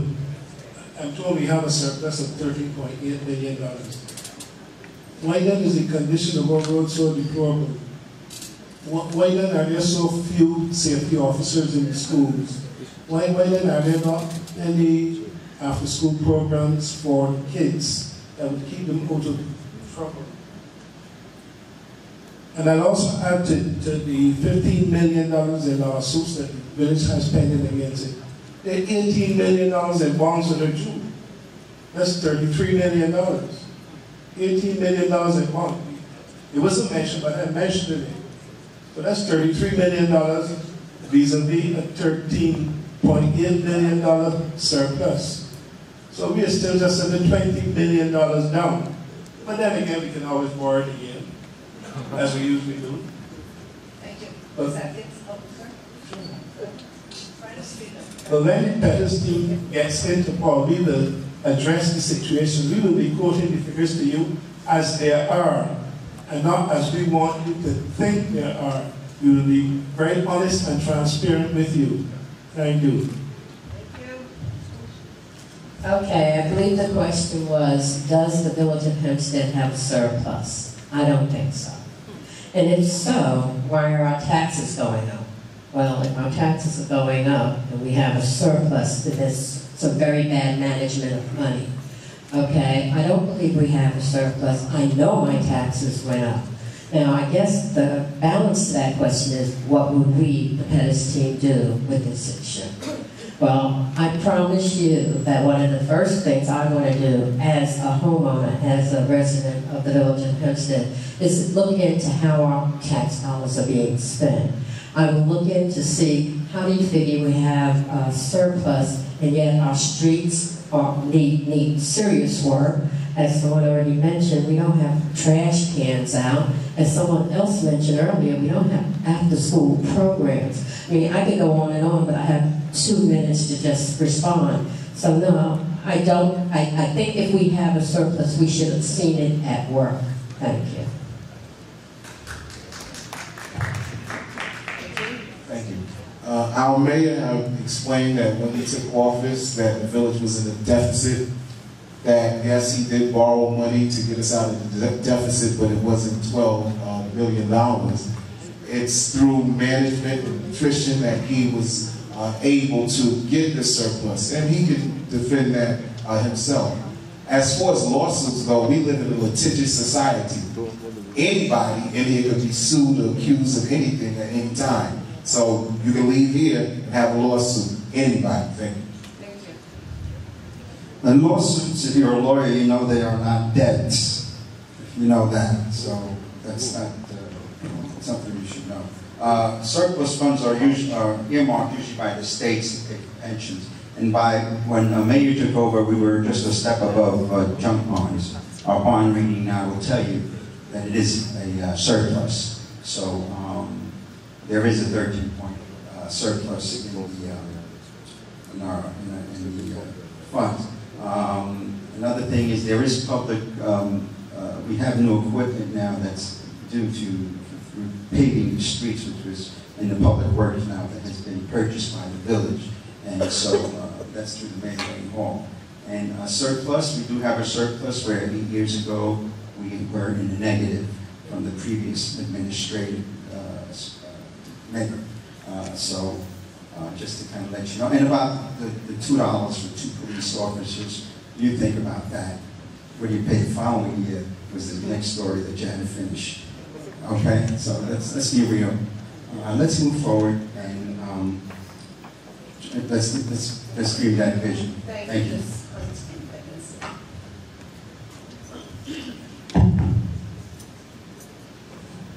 Do we have a surplus? Some say we do and some say we don't. I have no idea. But what I do know is we need to change the team that's in office right now, so the next time we're sitting in this forum, our team will be able to answer this question, and we will be able to tell you exactly what we have, what the deficit is, how many loans we've taken, and what our plans are. Our team has a 7-point strategy for change. And believe me, we need change. We don't need more of the same. Same language, same communication. Who's on first? I don't know. But Teresa Dry, for mayor, she will know. And we have every confidence in her. With her 7-point team strategy of honesty, integrity, service to the community, inclusion, transparency, so you'll know if there's a surplus or not, accountability, and diversity. We won't have to ask that question. We need change. We need the Democratic team of Teresa Dry in office, vote row deep, and deliver Teresa Dry to the village. Thank you. Mr. Kaye, same question. I agree with Kathy. I think Kathy has nailed it because I believe that this present administration failed to communicate to the residents of this community. This community paid taxes. And then also I would ask, why my taxes are so high? Why we have broken streets? Why we have an infrastructure that doesn't hold any longer? Why don't we have more police officers that can speak the language, the Spanish language in our community? With a community of almost 50% of the community, of the population is Latino that speaks Spanish. Why don't we use that money for that? If there is some money. Thank you. Thank you. Okay, we're running out of time. However, we don't want to shortchange anybody. There are a lot of questions. So here's the deal. We will ask 2 more questions, but we will allow you only 1 minute per these 2 questions, okay? Here we go. Let's start with you, Mr. Kaye.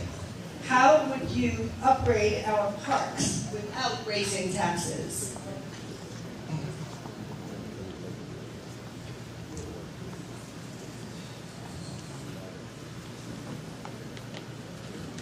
Well, I will look into the community service, community organizations, organize them so that they can help the village to paint, fix, do an environmental condition on Saturdays and Sundays, look for volunteers in the schools, look for volunteers on the residents. That's what I will do without raising taxes. Thank you. I'm sorry, could you repeat it again? Yes, of course. How would you upgrade, how would you upgrade our parks without raising taxes? I'm going to be very honest here and say that's not my area of expertise. But I certainly know that we can try to solicit funds and grants from the government. And if we find that $13.8 million, we can use that to put in state-of-the-art recreational facilities. And also in doing that, create jobs, create living wages, create affordable housing. Thank you. Thank you very much. Mr. Figueroa, 1 minute. With the new revitalization, the revenue that will come in is planned to have a state-of-the-art, we're looking to put a state-of-the-art recreational center with parks. It will be worked out amongst, the fees and monies that come in, but that's in the planning. So that's one way to look for parks for our seniors and our children and our youth. Thank you. Mr. Hobbs. I agree with Mr. Figueroa that through the development that will bring in extra revenue to improve our parks, but aesthetically, simply making sure that we maintain them. A little paint makes things look new. Thank you. Ms. Atkinson. How would we upgrade parks without raising taxes? I would hopefully put in a day to work in a park, make it a fun activity for our students. I'd partner with the private industry because they always have workers who will volunteer. I'd also look at getting in-kind trees, plants, seeds to put around the park. I would look to partnering first, getting in-kind and getting donations second, but usually using our children to do the work. Thank you. Mr. Knight. Well, that's simple. We have a surplus. Spend some of that surplus on refurbishing the parks. For example, you have Kennedy Park that has quite a bit of potential. One thing you think of right away, establishing it as a cultural center for the youth and have some fundraising activities there. Create a body that will oversee these parks, and hold them accountable for being self-sufficient. Thank you. This way, Thank you. Ms. Morris.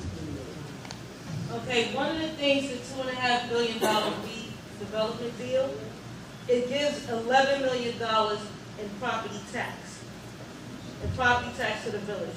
We could use that money to reinvest back in our community. We could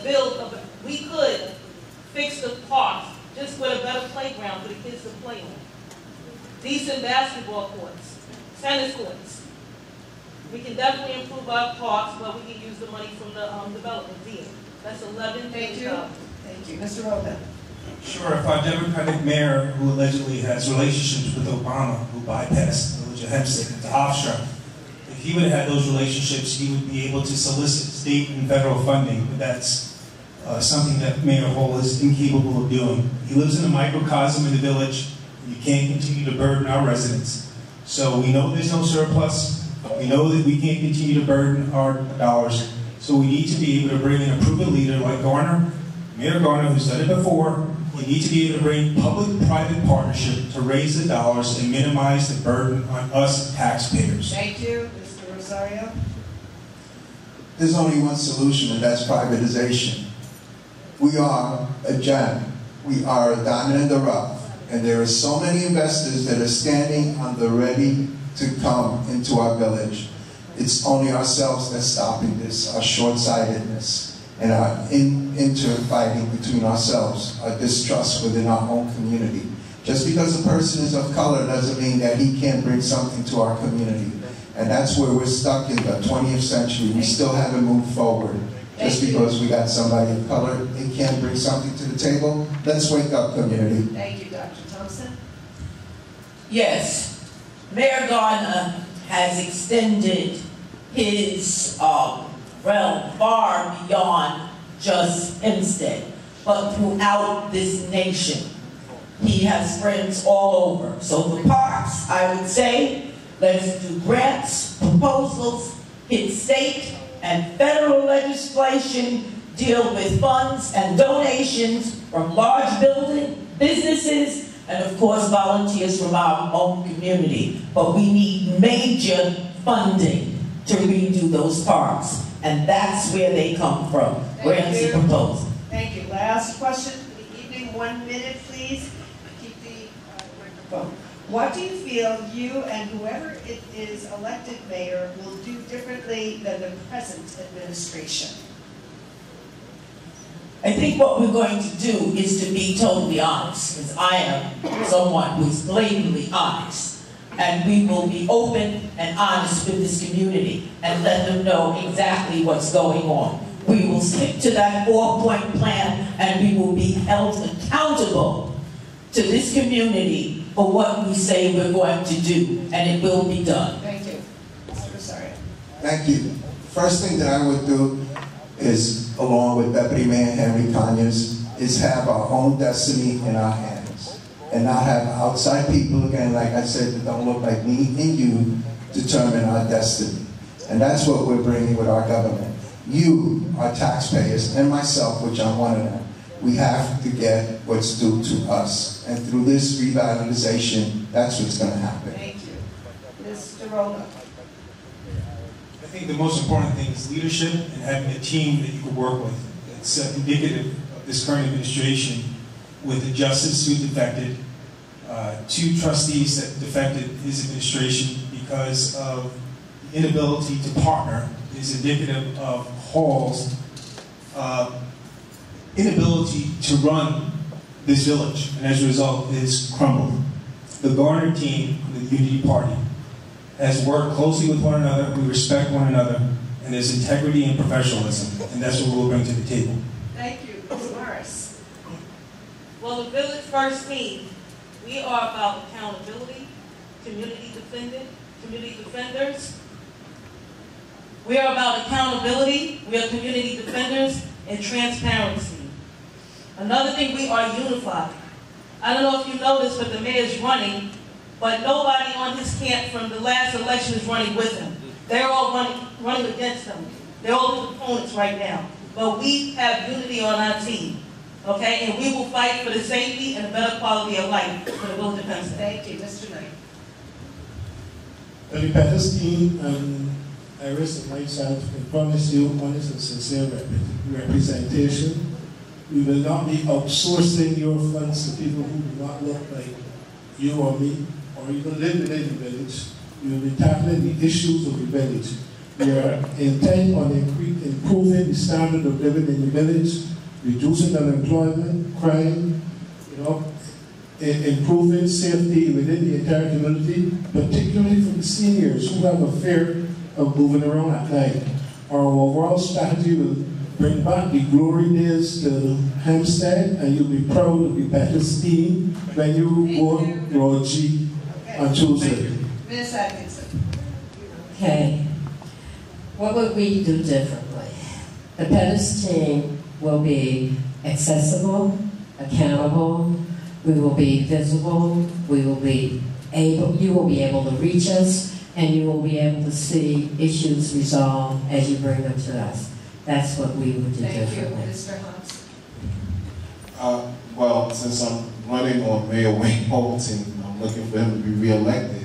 So I would want to see a relationship with the mayor where I could be able to voice my opinion and not wait till the last minute to have a voice, but let him know now what we need to do and move Hempstead in the right direction. Thank you, Mr.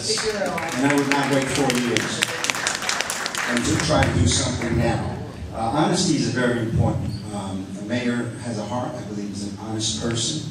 And I was asked to run with others, and I decided to run with Mayor Wayne Hall because he's a good man, he's a good heart, and he's brought the village forward. And there is work to be done. But as a trustee, I will be there for him. I will be there for the community, both African American and Hispanics, to see this village move forward. Thank you. This There's seven people running for Okay, mayor. it's time. Why? Ms. Why? Edmondson.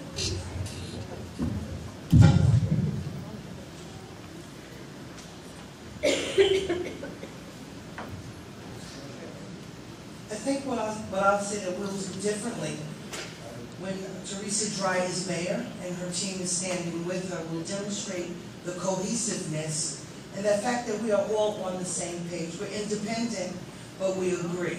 And in addition to that, in 4 years, we certainly won't be running against her. So, having said that, our mayor, Teresa Dry, is unbossed, she is unbought.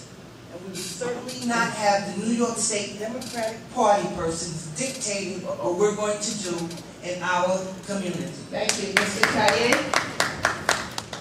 Yes, I'm also agree with Kathy once again, because our team is going to bring honesty, integrity, service community, inclusion, transparency, accountability, and diversity, which is essential for the communication of this diverse community. We're also going to protect our children, our senior citizens, and work very hard to reduce those taxes that our residents are suffering right now. Thank you all for all of your work. Now, we do have, we close it up with a 2-minute closing statement from each candidate. We will start with Dr. Thompson and go right down. The microphone is at the other end. I don't know that.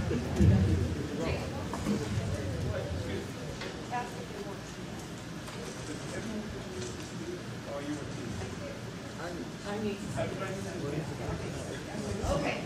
In closing, I say this. We have many problems.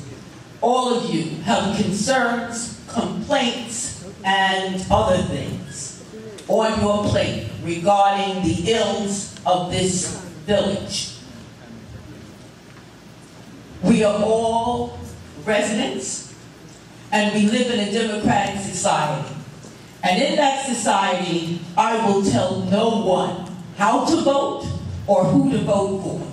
What I will say is this: look at the issues. Look at each individual that you're going to vote for. Don't vote because you see a pretty sign on the street. Don't vote because somebody has given you a free meal or a turkey or some toys or otherwise. Don't vote. Don't vote for that individual because somebody told you somewhere on the street corner that they're okay. You go out and you vote your heart. You vote what you feel deep down inside is going to be in the best interest of you, the residents, the students, the children who are future of this village. Thank you. Again, I want to thank everybody that came out here to make a good decision when you go vote on March 9th. And that good decision, I'm telling you, is going to be vote for the future. First of all, with all the niceties aside, I don't think we want to go backwards to 16 years of what we had before, which everybody's avoiding it. The name is Mayor Gardner. We don't want to go back to that. And by the way, Lance Clark was part of that team. Do you also want to vote for running in for Mayor Perry Pettis? I don't think so. It's another name that should click in you. Somebody who hasn't done anything for our village in the last 8 years, I believe, that he's been running. It's about our team. It's about the commitment. It's about my conviction, what me and the deputy mayor did. Yes, it's true. We're not running with the mayor, but you have to, it's an obvious reason. We see that he's not looking out for the best interests of our community. And henceforth, he's letting other people, outsiders, come and make decisions for him. I don't even know if he can be a full-time mayor. I have no clue. But this that's coming, this $2.5 billion development, is going to take a team to do this. You cannot have division within that team because it's going to affect you and myself. So I'm asking you again for your full support with myself, Deputy Mayor Henry Conyers, and Trustee-to-be Tia Morris, who, by the way, I'm so proud of her to have stepped into this political arena. It's not easy. And I thank her. And I know that's one of the reasons why we look forward to working with her and our team. I thank you again. Roll F for the future. Thank you, sir. Great, ladies and gentlemen, thank you so much for coming out tonight. The most simple question is to ask yourself, are you better off today than you were 8 years ago? And everyone knows the answer is you're not better. As I shared with you, we have a mayor that is ill-equipped to run our village. And again, this is about leadership. While we have great mayoral candidates here, and they're nice guys and gal, at the end of the day, we all know that nice guys finish last. We need a proven leader like Mayor Garner who would come in. He's did it before. He will do it again. He's got opportunities to extend beyond the village, to be able to extend to state and federal, to be able to bring the dollars that we need here to reduce the crime, to bring in commercial development, to bring in jobs, to reduce our property burden in terms of taxes. Once again, I wish that you would go out on March 19th and vote for Rose C. Mayor Garner, because he is, again, a proven leader, and he will demonstrate that again in his new term. Thank you. Thank you very much. Morris. Well, again, I want to thank the League of Women Voters, the NAACP, and the Council of Civic Association for hosting this debate. And I also want to thank my opponents and also Rosario for sharing this platform with me and voicing your concerns. Again, I am running for trustee because I know I can improve the quality of life and make a difference in Hempstead. I will make sure Hempstead is more than just a drive-through. It will be a place where we can live, work, shop, or just visit. We will tackle tough issues such as crime and beautifying our neighborhoods, fixing potholes. We need more flowers and trees just like our other neighboring neighborhoods. I will make sure we have more recreational activities for our youth, playgrounds, and also expand our library. Hempstead have problems, but there are real problems that can be fixed through hard work and dedication. We all have obstacles to overcome. We all hit bumps in the road. As a woman and a mother, I understand the struggles of raising children, taking care of our household by working to pay our bills. We are the ones that must remain strong through tough situations. We are the ones that's praying that we get through them. But I believe with strong leadership at the helm, we can make a difference and we will see light at the end of the tunnel. On March 19th, I ask you to vote F for Henry Carnes, Tony Rosario, and myself. Thank you very much. I'd also like to thank the NAACP and the League of Women Voters for this opportunity to address you. More importantly, I want to thank you because 19th of March, we have mayors who have been in power for 8 years. If we still have the problems now that existed for the last 8 years, how are they going to solve them if they return to power within 4 years? They didn't get them done in 8 years. How can they do them now in 4 years? You know, it would be like carrying coals to Newcastle and throwing water into the sea. We need change. We need change in the village of Hempstead. We need to bring back those glory days. My neighbor has lived in Hempstead for 35 years. And when he tells me of the glory days, you know, I cringe. Because I have seen those days disappear. As a matter of fact, the standard of living in Hempstead has deteriorated. And I've been only living here 17 years and I have observed it. We will address these issues come March 19th, when you return us, when you put us into power. Again, I thank you for the audience. Thank you so much. Ms. Atkinson. Well, first, I want to thank everyone for coming, the NAACP, League of Women Voters, Coordinating Council of Civic Associations for putting this together. I need to say I didn't think my voice would last the whole evening. It's on the first day I'm out of the bed with a cold. But as I'm running for trustee, there's only one thing that I want from you. I want you only to vote for me if you're willing to work with me, if you're willing to bring Hempstead back, if you're willing to confront issues with me, because I can do nothing alone. with me, with my team, the Perry Pettis team, Perry Pettis, the mayor, George Knight, the trustee, myself, Iris Atkinson Kirkland, the trustee, and our judge, Casilda Roper Simpson. We are a team. We have the same vision for bringing Hempstead back, for understanding, because we are homeowners and we pay taxes, understanding the issues. But if you don't bring them to me, if you don't bring them to our team, then we will not be able to resolve them. That's what I asked of you. Thank you. Thank you. Mr. Hobbs. Thank you. I want to thank the NAACP. I want to thank the Women League of Voters once again, and I'm sorry to the Hempstead Coordinating Council of Civic Associations. Thank you. I'm looking to continue to move our village forward. That's why I'm asking for your support for our team. Vote Row A all the way. I believe that we know it's going to take hard work, but just like I said earlier, I'm proud to be a member of the school board. We have things that we need to do, and we're doing it. And I'm happy to work with people and stick with people to see change, then turn around and abandon ship later and get a voice. Thank you. Mr. Figueroa. I believe the team is in place at this time with Mayor Wayne Hall. There are reasons why we have the most amount of candidates running for mayor. I wonder why. Everybody's been thinking about becoming a millionaire. I don't. That's something we wonder why.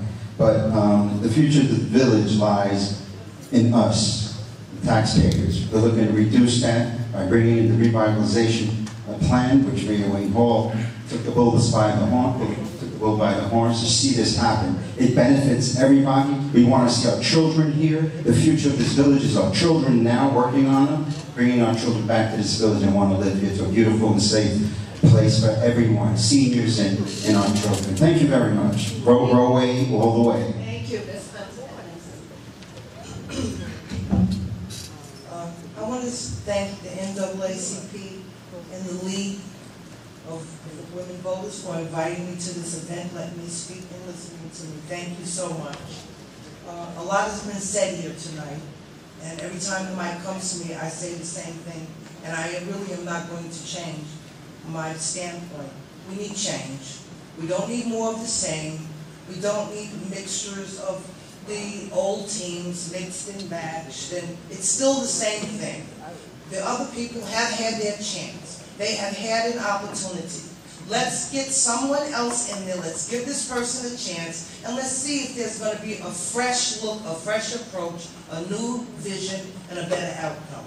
We have a $50 million lawsuit, $18 million bond, $13.8 million surplus that's here 1 minute and one the next. I cannot sit here and promise you that I am going to do anything until I get into office and see what type of disaster is really sitting there. We don't know.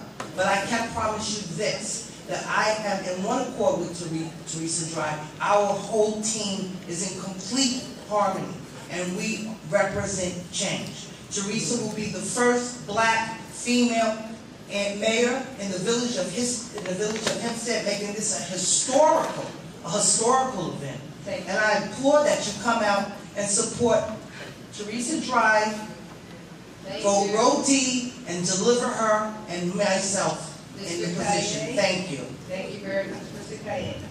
Yes, thank you, WNCP, Mr. Harris, Mr. Lucas, and Mrs. Jones, for the great opportunity and privilege to be here and speak on behalf of the residents and also of the Drive team. I want you to go tonight with, remember this thing, that you have a great task to accomplish. And at night time, when you go to sleep, before you go to sleep, ask yourself if you want to continue to pay high taxes as a resident owner. And if you want to see a change, you know what to do. You know that you should vote for Row D, Teresa Drive team. We about change, and change is now. Thank you so much. I just want to say an enormous thank you to each of the 10 of you for being here, for putting your name on the ballot, for having the courage to be Americans who are doing the American and democratic thing. Good for you, and I wish you all the best.